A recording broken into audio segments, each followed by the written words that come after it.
গাছ মানুষের পরম বন্ধু কথাটা আসলে 100% সত্যি। আমার যখন মন খারাপ হয়ে যায় তখন আমি ব্যালকনিতে এসে যখন আমার নিজের হাতের যত্নে গড়া গাছগুলো দেখি তখন আমার মনটা এমনি ভালো হয়ে যায়। তো খুব সকালে যখন আমি ঘুম থেকে উঠি তখন ব্যালকনিতে আমি গাছের সাথে অনেক কথা বলি, গাছকে আদর করি। তখন আমার সারাদিন খুব সুন্দর একটা মন নিয়ে কাজ করতে পারি। স্বাস্থ্যকর নাস্তা হচ্ছে সারাদিনের শক্তি ও মস্তিষ্কের এনার্জি। আপনি যখন সকালে হেলদি নাস্তা খাবেন তখন সারাদিন খুব সুন্দর এনার্জি নিয়ে কাজ করতে পারবেন। তো মস্তিষ্কের শক্তির চাবিকাঠি হেলদি নাস্তা। তার জন্যে আমি কিন্তু সবসময় পরিপূর্ণ নাস্তার চেষ্টা করি। তো আজকের ভিডিওতে হচ্ছে মজার মজার রান্নার রেসিপি আর হচ্ছে পুডিং তৈয়ারি। পাতিয়া ব্লগ থেকে আমি ফাহিমা বরাবরের মতো আরও একটা লাইফস্টাইল ব্লগ নিয়ে হাজির হয়েছি। কেমন আছেন আমার প্রিয় আপু ভাইয়া আন্টি ও সোনামণিরা? আশা রাখছি সবাই অনেক বেশি ভালো আছেন, সুস্থ আছেন। আর আপনাদের দোয়ায় আমি আমার পরিবারের সকল সদস্য নিয়ে আলহামদুলিল্লাহ অনেক বেশি ভালো আছি। তো আজকের ভিডিওটি আমি রাত থেকে শুরু করেছি। রাতে কিছু ফল নিয়ে এসেছে, তো সেগুলো এখন বাস্কেটে গুছিয়ে রাখবো। তো এখানে 3 পদের ফল নিয়ে এসেছে: আম, আপেল, কমলা।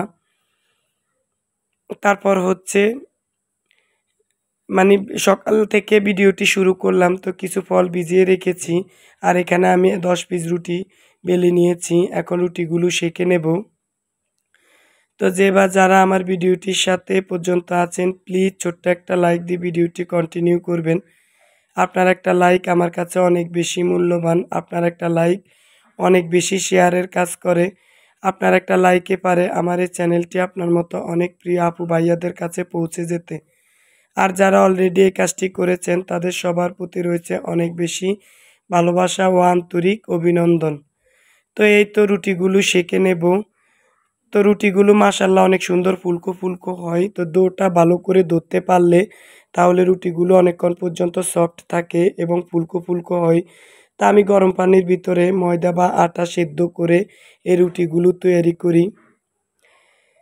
তো যেটা বলছিলাম, তো আপনি যখন সারা রাত উপোস থেকে সকালে একটু সামর্থ্যের ভিতরে হেলদি নাস্তা করবেন তাহলে দেখবেন সারাদিন খুব সুন্দর একটা এনার্জি নিয়ে কাজ করতে পারবেন। আপনার কাছে একটুও বিরক্তি লাগবে না, আর খুব সুন্দর এনার্জি থাকবে। তা আমি সবসময় সকালের নাস্তাটা একটু হেলদি খাওয়ার চেষ্টা করি আমার যতটুকু সামর্থ্য আছে। তো এই তো এখন হচ্ছে অফ ক্যামেরায় এবং অন ক্যামেরায় প্রত্যেকটা রুটি আমি সেঁকে নেব। তো প্রত্যেকটা রুটি যারা ফার্স্ট টাইম আমার চ্যানেলে ভিজিট করছেন, যদি আমার এই ধরনের ডেইলি লাইফস্টাইল ব্লগগুলো আপনাদের দেখতে ভালো লাগে তাহলে প্লিজ চ্যানেলটা সাবস্ক্রাইব করে দিবেন। আর যদি এই ধরনের ভিডিও আরও দেখতে চান তাহলে পাশে থাকা বেল বাটনের অল অপশনটা অন করে রাখবেন। এতে করে আমি যখন কোনো ভিডিও আপলোড করব তখন আপনার ফোনে নোটিফিকেশন চলে যাবে আর আপনি সময় সুযোগ করে আমার ভিডিওগুলো উপভোগ করতে পারবেন। তো কথা বলতে বলতে প্রত্যেকটা রুটি আমি সেঁকে নিয়েছি। তো এটা হচ্ছে মানে ময়দার রুটি। তো এই রুটি সত্যি অনেক বেশি মজা লাগে। তা আমি গরম পানির ভিতরে সেদ্ধ করে রুটি ধরি সবসময়, তার জন্য রুটিগুলো অনেকক্ষণ পর্যন্ত সফট থাকে আর একেবারে ফুলকো ফুলকো হয়। তারপর হচ্ছে 2টা ডিম ভেজে নিয়েছি পেঁয়াজ দিয়ে। আমাদের বাসায় ডিম পোচ করা তেমন একটা কেউ খেতে চায় না, হয় সেদ্ধ করে খায়, তা না হলে এভাবে পেঁয়াজ দিয়ে ভেজে নেই। তারপর সবগুলো নাস্তা দিয়ে দিয়েছি, অফ ক্যামেরায় ভাজিও করে নিয়েছি বুটের ডাল, আলু আর পেঁপে দিয়ে। তারপর হচ্ছে খেজুর, আপেল, কমলা, আম কেটে নিয়েছি, কলা নিয়েছি। তো এখন অফ ক্যামেরায় সবাই বসে নাস্তা করে নেব। আজকে বাসায় সবাই আছে, তার জন্য নাস্তার ভিডিওটুকু ক্যামেরায় ক্যাপচার করতে পারলাম না। তারপর হচ্ছে আমি আবার রাতে একটা পুডিং তৈরি করে রেখেছি। তো সেটা নর্মাল ফ্রিজে 2 থেকে 3 ঘন্টার জন্য প্রায় 5-6 ঘন্টার জন্য রেখে দিয়েছি। তো ফ্রিজে পুডিং রাখলে একটু ভালোভাবে জমে, খুব সুন্দরভাবে সেট হয়। তো নাস্তার পরে ডেজার্ট হিসাবে পুডিং এখন সবাই খেয়ে নেব। তো এখানে প্রায় 1.5 কেজি গরুর দুধের পুডিং। তো এখানে আমি গরু দুধও অ্যাড করেছি। তা আমার পুডিং কিন্তু মাশাল্লাহ অনেক বেশি সুন্দর। এ পর্যন্ত যত পুডিং তৈরি করেছি অনেক বেশি সুন্দর হয়েছে। তো আমি কেটে একটু দেখিয়ে দেব যে ভিতরটা কত বেশি স্মুথ এবং সফট হয়েছে।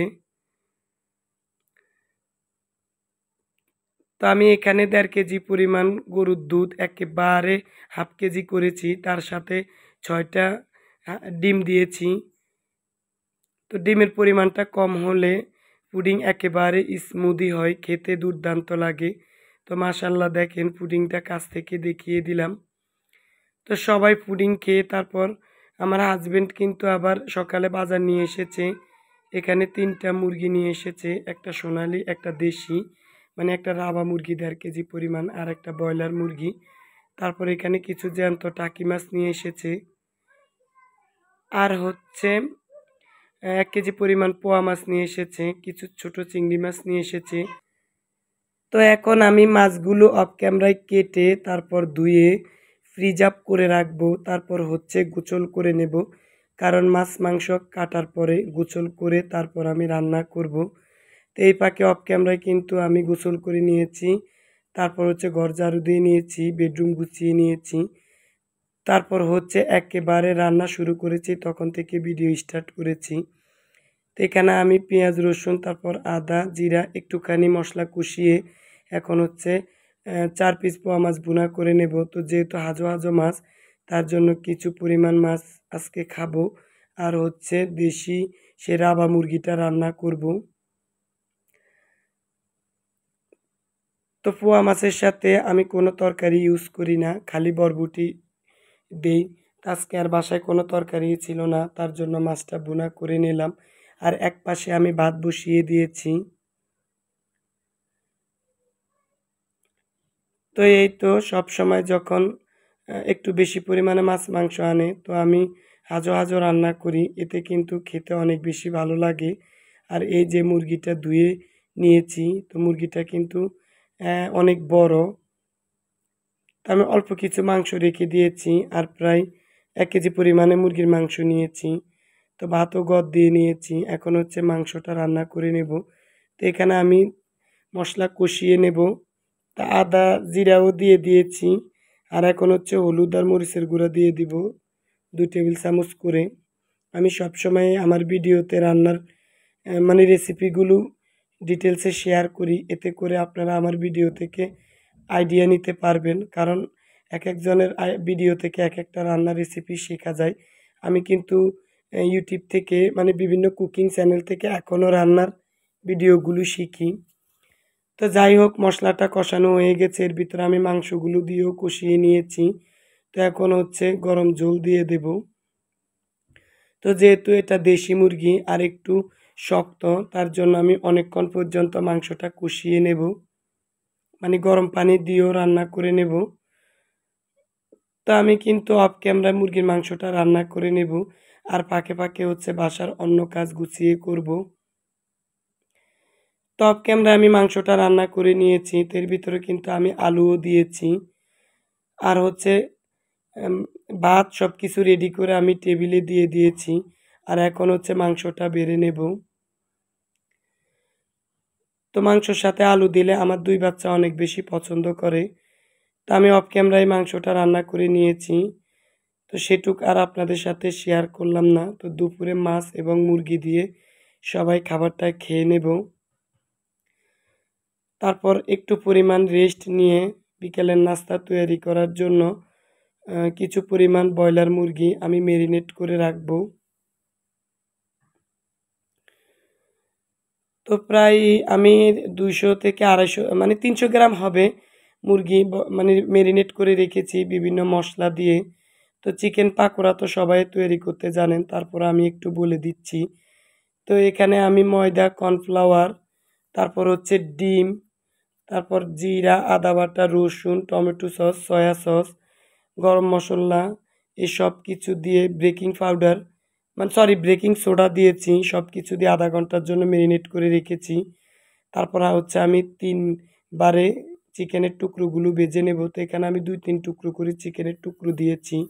তো একেবারে ছোট ছোট করে এই চিকেনের টুকরোগুলো কেটে নিয়েছি।